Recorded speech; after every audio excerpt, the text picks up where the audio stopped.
All right, welcome to Demon of the Week. This is the last Demon of the Week, and this is one entity I find it very difficult to actually talk about, um, and yeah, it's Pan. Now I find it very difficult to talk about because this is the god that has been with me from probably the beginning of my entire practice of witchcraft, occultism, magic, and all such things. I did a journey very, very early on, probably 25 years ago, maybe a bit longer, to actually go and meet Pan. And so Pan has just been with me all along. And I find it very difficult to talk about Pan because there's just so much to say and so many different multifaceted aspects of Pan that you could talk about Pan forever. I mean, Pan is all, so therefore, forever. Um, but yeah, so that's why I find it very difficult to talk about Pan. So I kind of left it out of this whole series, but people have been asking for Pan. So I thought, what a great way to end the series itself by talking about Pan. So I've put something together. I hope this does Pan justice. I hope he is very happy with it. But let's do it.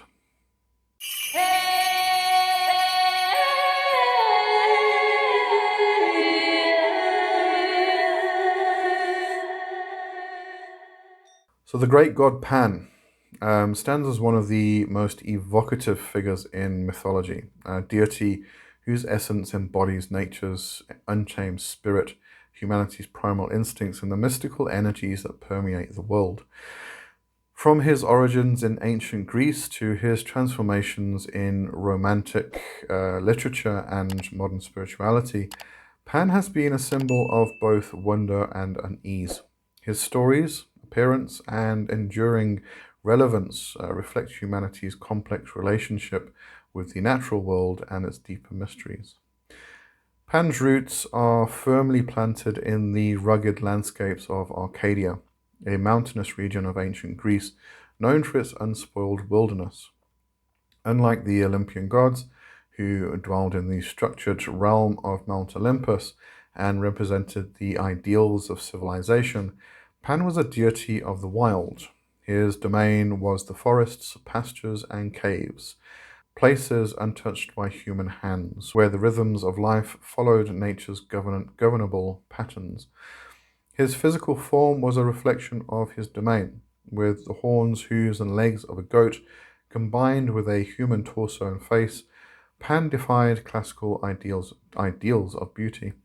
He was neither fully animal nor fully human, but existed in a liminal state between the two, embodying the connection and tension between civilization and wilderness. To ancient worshippers, his appearance was both alien and familiar, a reminder that humanity itself is part of the natural world, despite its attempts to separate and control it. Pan's name, often thought to mean all, reflects his encompassing nature. However, an older translation of his name comes from the Greek word pa, which means shepherd. As a god of fertility, shepherds, and flocks, Pan was essential to rural life, ensuring the abundance of livestock and the vitality of crops. Yet his influence extended far beyond these practical concerns. He was also a god of music, creativity, and ecstatic joy, inspiring the spontaneous celebration of life.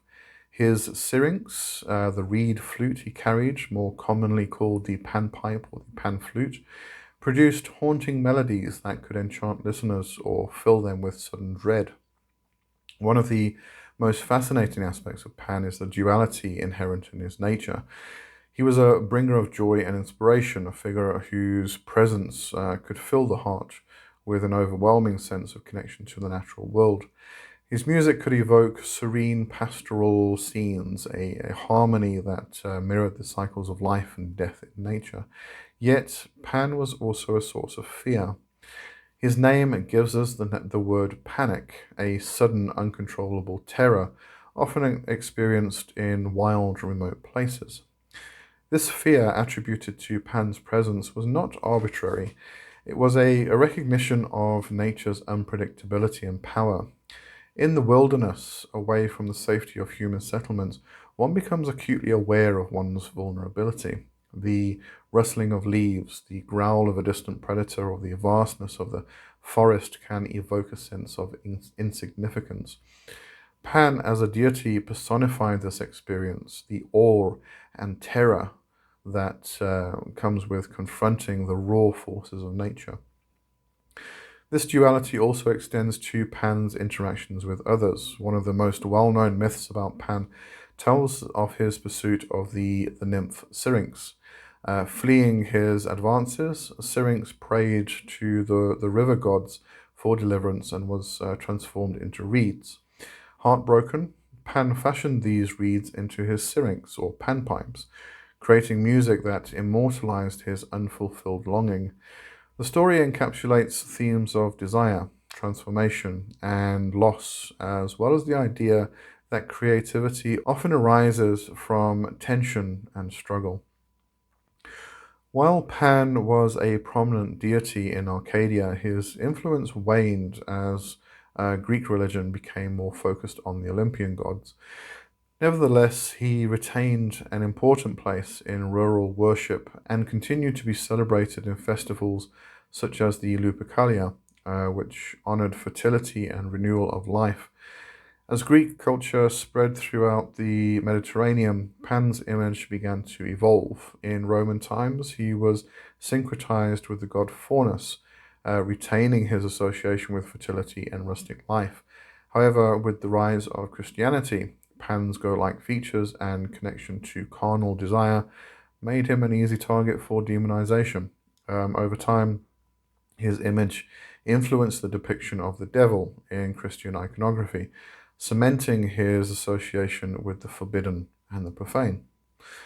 The great god Pan experienced a renaissance during the Romantic period when artists, writers, and philosophers began to reimagine him as a symbol of nature's untamed beauty and humanity's connection to the sublime. Romantic thinkers rejected the industrialization and rationalism of their age, yearning for a return to the natural world and its mysteries. Pan, with his wild, primal energy, became a figure of fascination. John Keats and Percy Bysshe Shelley invoked Pan in their poetry as a symbol of poetic inspiration and the creative spirit. Algernon Charles Swinburne celebrated him as a liberator from societal constraints, a deity who invited humanity to embrace its instincts and passions. Yet it was Arthur Machen's novella, The Great God Pan, that gave Pan a darker, more unsettling aspect. In Machen's story, Pan becomes a figure of cosmic horror, representing forces beyond human comprehension.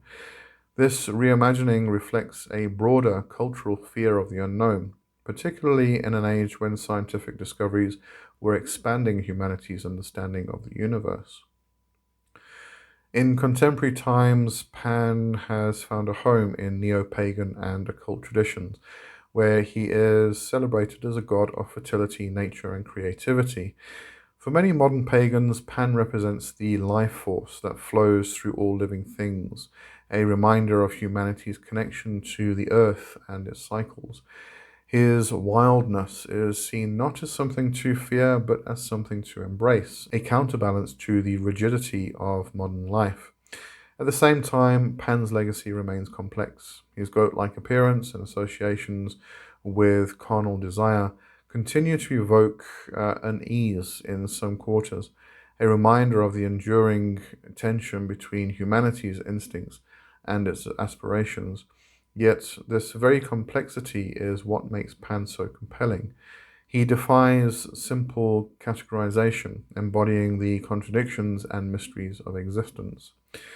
The great god Pan endures because he speaks to something fundamental in the human experience, the tension between order and chaos, civilization and wilderness, intellect and instinct. He is a reminder that life is not wholly rational or controllable, that there are forces beyond human understanding that demand respect and reverence. In a world increasingly disconnected from nature, Pan's presence is a call to remember the wildness within and without. He invites us to listen to the music of the earth, to embrace the ecstatic joy of existence, and to confront the fear that comes with stepping beyond the boundaries of the known. To invoke Pan is to acknowledge the beauty and terror of life, to seek harmony with the natural world while accepting its unpredictability. In this way, the great god Pan remains a vital figure, not just as a relic of ancient mythology, but as a symbol of humanity's enduring relationship with the wild and the divine.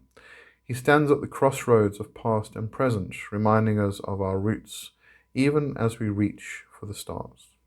Okay, that's Pan. I hope everybody enjoyed that. I hope Pan enjoyed that.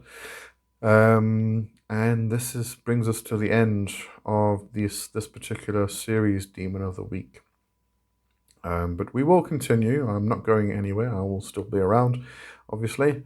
So watch out for the rest of my content. But I hope you enjoyed this whole series. And as I said at the beginning of the month, if you go into the link tree that's in the description, you should find in there a link to Daemon, which is the transcripts and the videos of all of these demons that we've done. And there's a possibility I may continue writing in that. I just won't continue doing these videos, depending on what time allows, really. But I hope you enjoyed this series, and yeah, carry on watching all the other stuff. And thanks for watching. Thanks for being here, and hope you have a wonderful time. Cheers for now. Bye bye.